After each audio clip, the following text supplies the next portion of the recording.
और चलिए अब बात करते हैं एमपी के हरदा में हुए फैक्ट्री में।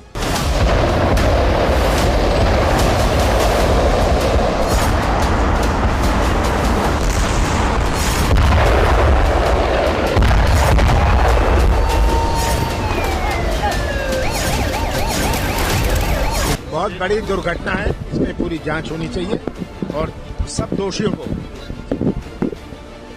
दंडित करना चाहिए।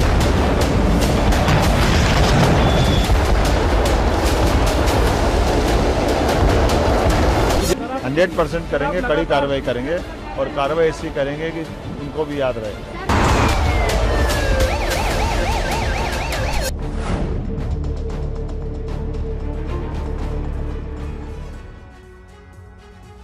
तो एमपी के हरदा में जो कल विस्फोट हुआ, धमाका हुआ, इससे जुड़ी बड़ी खबर क्या है आप देखिए। हरदा में धमाके के बाद फैक्ट्री में रेस्क्यू जारी है।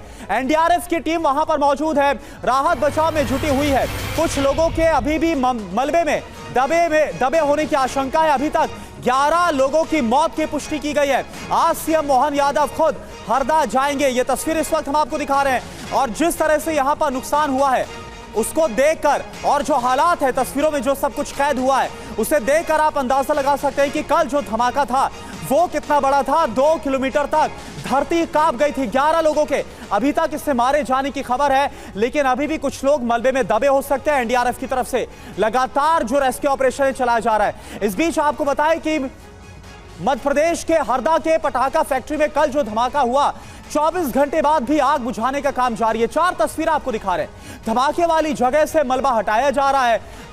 मौके से हम आपको हमारे संवाददाता शुभम गुप्ता की रिपोर्ट भी दिखाते हैं, लेकिन इससे पहले आपको कुछ और जानकारी दे। मध्य प्रदेश के हरदा में हुए हादसे की पूरी डिटेल आपके सामने। हरदा की पटाखा फैक्ट्री में हुए धमाके के बाद अब तक 24 घंटे का समय बीत चुका है। रेस्क्यू ऑपरेशन अब भी जारी है। तस्वीरें आपको सीधे उस फैक्ट्री की दिखा रहे हैं जहां पर ये धमाका हुआ। अब भी आप देख रहे हैं कि पानी की बौछारें यहां पर की जा रही है और कुल मिलाकर इस आग पर पूरी तरह से काबू पाया जा सके। देखिए अभी भी कितना तेज धुआं यहां से उठता हुआ नजर आ रहा है और आप इसी से कल्पना कर सकते हैं कि धमाका कितना बड़ा था। 2 से 3 किलोमीटर दूर तक कंपन हुआ। आसपास के जितने घर थे पूरी तरह से उड़ गए। लोगों ने अपनों को खो दिया और फिलहाल एनडीआरएफ और एसडीआरएफ की टीम्स लगातार लगी हुई है। मलबा हटाया जा रहा है। मगर सबसे बड़ी बात कि आखिरकार जिम्मेदार कौन? हादसा हो चुका है, मौतें हो चुकी है, मुआवजे का ऐलान हो चुका है, मगर अब तक उन दोषियों पर कार्रवाई पूरी तरह से नहीं हुई है। दरअसल इस फैक्ट्री की आप बात करें तो 3 से 4 बार यहाँ पर बड़े हादसे हुए। 3 साल पहले भी इस फैक्ट्री में हादसा हुआ था जब 4 लोगों की मौत हुई थी और कई अनियमितताएं इस फैक्ट्री में देखने को मिली है। यानी कि इस रिहायशी इलाके में ये फैक्ट्री कैसे बनी, इसकी अनुमति किसने दी, इसे लाइसेंस किसने दिया। दूसरा, 1 मंजिला इस फैक्ट्री की अनुमति थी मगर ये 2 मंजिला हुई। तीसरा, यहाँ पर एक चीज़ देखने को मिली कि जो बारूद को पटाखे का टेस्ट होता है उसके लिए एक अलग से कमरा या अलग से जगह होती है, मगर उसका भी टेस्ट यहीं पर होता था। चौथा, जितनी क्षमता एक फैक्ट्री में बारूद रखने की होती है उससे कई गुना अधिक क्षमता इस फैक्ट्री में थी। तो इस तरह से तमाम तरह के सवाल थे और इन सवालों का जवाब आखिरकार कौन देगा, किसकी जवाबदेही है?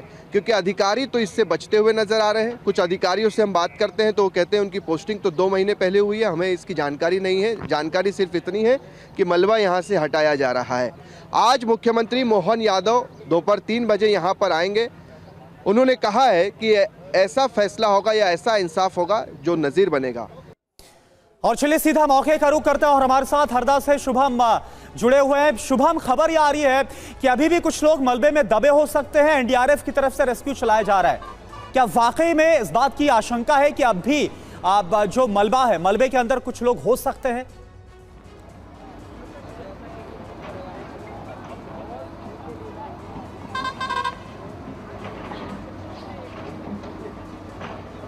देखिए कई तरह के सवाल हैं। अभी कुछ ही देर पहले कांग्रेस के अध्यक्ष जीतू पटवारी भी आए थे, मौके का मुआयना उन्होंने किया और यही सवाल वो भी कहकर गए हैं कि जब इस फैक्ट्री में 300 से 400 लोग काम करते थे या जिस जगह पर यह धमाका हुआ वहाँ पर 40, 50, 60 कितने लोग थे, तो उनका क्या हुआ?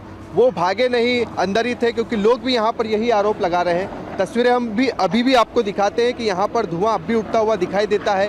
कई जैसी भी मशीनें लगी हुई है, लगातार। जी चलिए शुभम, आपके पास आते हैं, लेकिन इस बीच ये तस्वीरें हम आपको दिखा रहे हैं, लगातार धुआं उठता हुआ।